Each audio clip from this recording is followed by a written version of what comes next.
Biografi Ali bin Abi Tholib radhiyallahu anhu.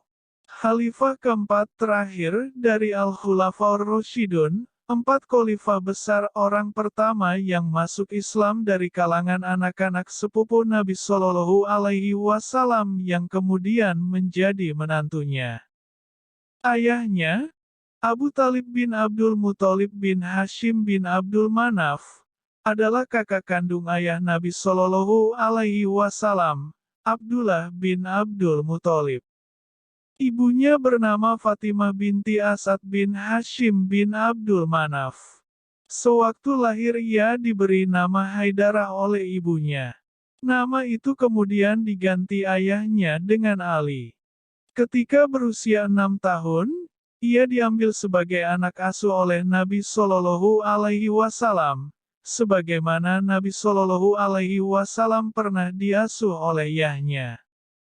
Ada waktu Muhammad Shallallahu Alaihi Wasallam diangkat menjadi Rasul, Ali baru menginjak usia 8 tahun. Ia adalah orang kedua yang menerima dakwah Islam, setelah Khadijah binti Khuwailid, istri Nabi Shallallahu Alaihi Wasallam. Sejak itu ia selalu bersama Rasulullah Shallallahu Alaihi Wasallam, taat kepadanya, dan banyak menyaksikan Rasulullah Shallallahu Alaihi Wasallam menerima wahyu. Sebagai anak asuh Rasulullah Shallallahu Alaihi Wasallam, ia banyak menimba ilmu mengenai rahasia ketuhanan maupun segala persoalan keagamaan secara teoretis dan praktis. Sewaktu Nabi Shallallahu Alaihi Wasallam hijrah ke Madinah bersama Abu Bakar As-Siddiq, Ali diperintahkan untuk tetap tinggal di rumah Rasulullah Shallallahu Alaihi Wasallam dan tidur di tempat tidurnya. Ini dimaksudkan untuk memperdaya kaum Quraisy, supaya mereka menyangka bahwa Nabi Shallallahu Alaihi Wasallam masih berada di rumahnya. Ketika itu kaum Quraisy merencanakan untuk membunuh Nabi Shallallahu Alaihi Wasallam. Ali juga ditugaskan untuk mengembalikan sejumlah barang titipan kepada pemilik masing-masing. Ali mampu melaksanakan tugas yang penuh resiko itu dengan sebaik-baiknya tanpa sedikit pun merasa takut. Dengan cara itu Rasulullah Shallallahu Alaihi Wasallam dan Abu Bakar selamat meninggalkan kota Mekah tanpa diketahui oleh kaum Quraisy. Setelah mendengar Rasulullah Shallallahu Alaihi Wasallam dan Abu Bakar telah sampai ke Madinah, Ali pun menyusul ke sana. Di Madinah, ia dikawinkan dengan Fatimah Az-Zahra, putri Rasulullah Shallallahu Alaihi Wasallam, yang ketika itu, 2 Hijriyah, berusia 15 tahun. Ali menikah dengan 9 wanita dan mempunyai 19 orang putra-putri. Fatimah adalah istri pertama. Dari Fatimah, Ali mendapat 2 putra dan 2 putri, yaitu Hasan, Hussein, Zainab, dan Ummu Kulsum yang kemudian diperistri oleh Umar bin Khattab. Setelah Fatimah wafat, Ali menikah lagi berturut-turut dengan Ummu Bamin binti Huzam dari Bani Amir bin Kilab, yang melahirkan 4 putra, yaitu Abbas, Ja'far, Abdullah, dan Utsman. Laila binti Mas'ud et-Tamimiyah, yang melahirkan 2 putra, yaitu Abdullah dan Abu Bakar. Asma binti Umair al-Kuimiyah, yang melahirkan 2 putra, yaitu Yahya dan Muhammad. As-Sahbah binti Rabi'ah dari Bani Jasim bin Bakar, seorang janda dari Bani Taglab, yang melahirkan 2 anak, Umar dan Ruqayyah Umamah binti Abi As bin Arab, putri Zainab binti Rasulullah Shallallahu Alaihi Wasallam, yang melahirkan 1 anak, yaitu Muhammad. Hanlah binti Ja'far al-Hanafiyah, yang melahirkan seorang putra, yaitu Muhammad al-Hanafiyah. Ummu Said binti Urwah bin Mas'ud, yang melahirkan 2 anak, yaitu Ummu al-Husain dan Romlah. Mahyah binti Imri, al-Qais al-Kalbiyah, yang melahirkan seorang anak bernama Jariyah. Ali dikenal sangat sederhana dan zahid dalam kehidupan sehari-hari.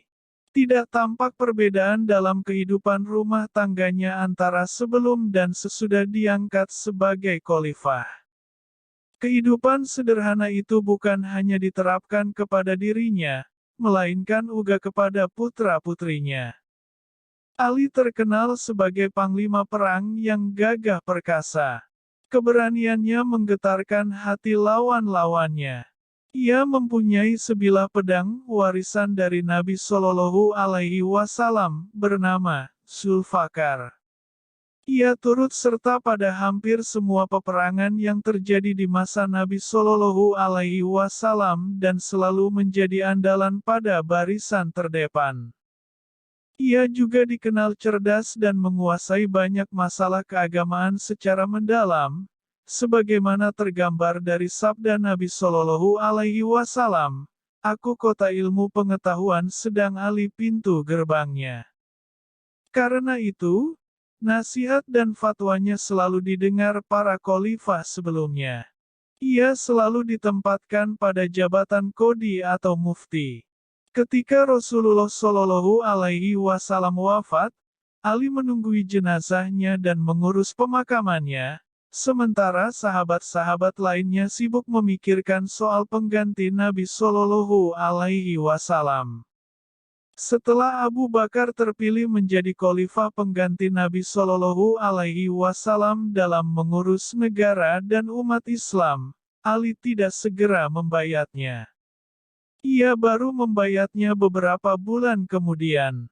Pada akhir masa pemerintahan Umar bin Khattab, Ali termasuk salah seorang yang ditunjuk menjadi anggota Majelis Asyuro, suatu forum yang membicarakan soal penggantian khalifah. Forum ini beranggotakan 6 orang. Kelima orang lainnya adalah Utsman bin Affan, Talha bin Ubaidillah, Zubair bin Awam, Sa'd bin Abi Waqqas, dan Abdurrahman bin Auf.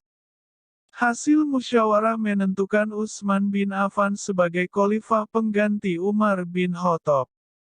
Pada masa pemerintahan Utsman bin Affan, Ali banyak mengkritik kebijaksanaannya yang dinilai terlalu memperhatikan kepentingan keluarganya, nepotisme. Ali menasihatinya agar bersikap tegas terhadap kaum kerabatnya yang melakukan penyelewengan dengan mengatasnamakan dirinya. Namun, semua nasihat itu tidak diindahkannya.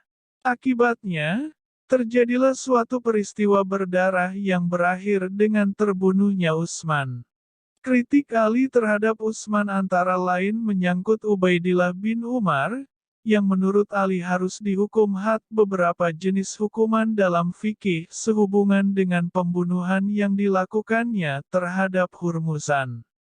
Utsman juga dinilai keliru ketika ia tidak melaksanakan hukuman cambuk terhadap Walid bin Uqbah yang kedapatan mabuk.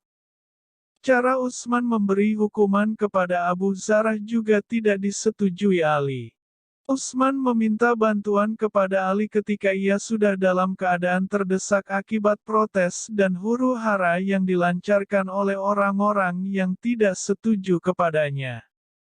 Sebenarnya, ketika rumah Utsman dikepung oleh kaum pemberontak, Ali memerintahkan kedua putranya, Hasan dan Hussein, untuk membela Utsman. Akan tetapi karena pemberontak berjumlah besar dan sudah kalap, Utsman tidak dapat diselamatkan. Segera setelah terbunuhnya Utsman, kaum muslimin meminta kesediaan Ali untuk dibayat menjadi khalifah. Mereka beranggapan bahwa kecuali Ali, tidak ada lagi orang yang patut menduduki kursi khalifah setelah Utsman. Mendengar permintaan rakyat banyak itu, Ali berkata, "Urusan ini bukan urusan kalian. Ini adalah perkara yang teramat penting, urusan tokoh-tokoh ahli Asyuro bersama para pejuang perang Badar." Dalam suasana yang masih kacau, akhirnya Ali dibayat. Pembayatan dimulai oleh sahabat-sahabat besar, yaitu Talha bin Ubaidillah, Zubair bin Awam, Sa'd bin Abi Waqqas, dan para sahabat lainnya. Mereka diikuti oleh rakyat banyak. Pembayatan dilakukan pada tanggal 25 Zulhijjah 33 di Masjid Madinah seperti pembayatan para khalifah pendahulunya.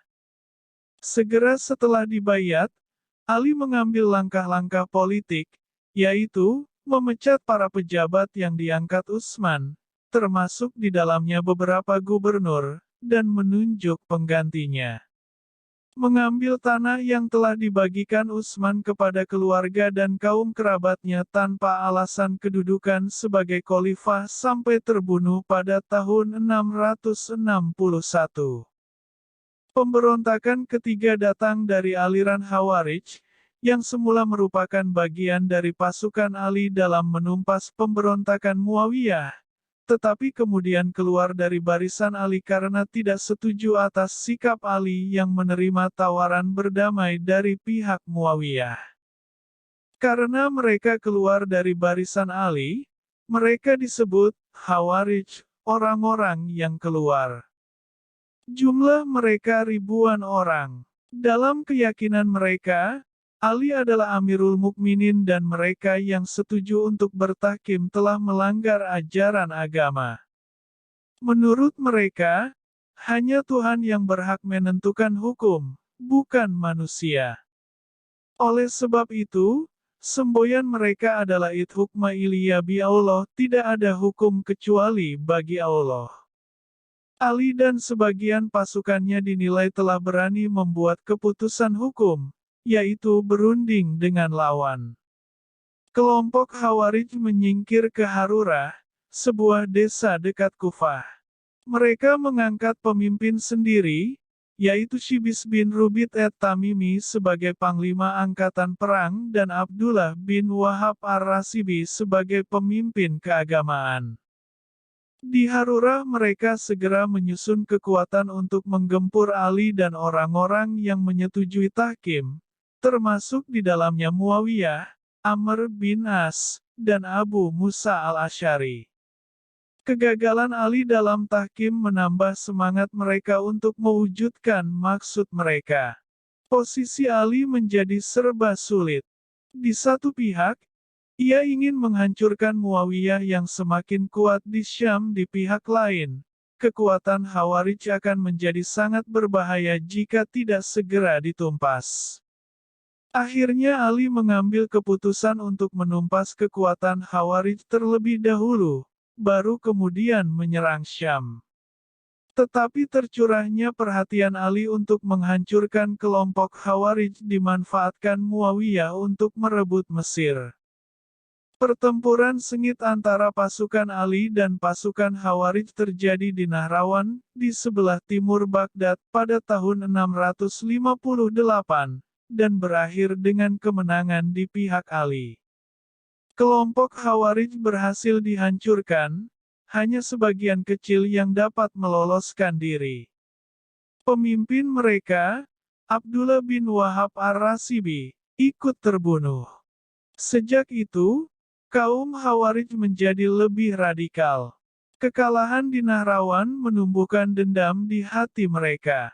Secara diam-diam kaum Khawarij merencanakan untuk membunuh 3 orang yang dianggap sebagai biang keladi perpecahan umat, yaitu Ali, Muawiyah, dan Amr bin As.